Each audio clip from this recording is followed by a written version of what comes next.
Brought to you by TechnoSpark 20 series smartphones. I'm superhuman.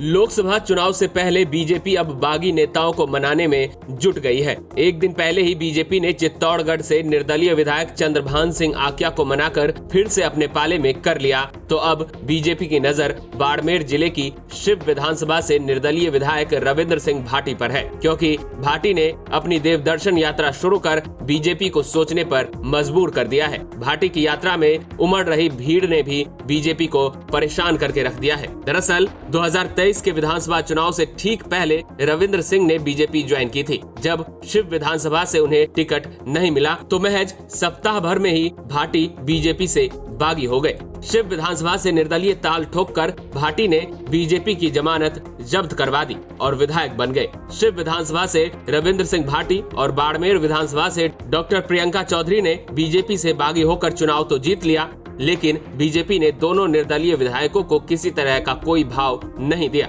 कहा जा रहा है कि इसी बात को लेकर भाटी लोकसभा चुनाव लड़ने का मन बनाकर बीजेपी पर दबाव बना रहे हैं। रविंद्र सिंह भाटी ने अब तक लोकसभा चुनाव लड़ने की कोई औपचारिक घोषणा तो नहीं की है, लेकिन वो कई बार कह चुके हैं कि जनता मेरा परिवार है और जनता जो चाहेगी इस आधार पर आगे कोई निर्णय लूंगा।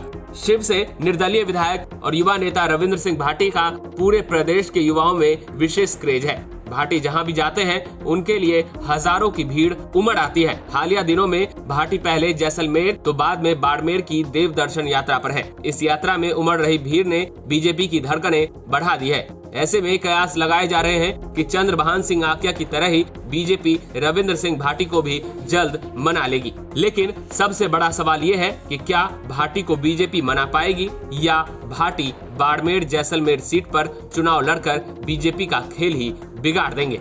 इसी को लेकर चर्चाओं का बाजार गर्म है। अब आगे कुछ दिनों में ही स्थिति कुछ साफ हो पाएगी। ब्यूरो रिपोर्ट, राजस्थान तक।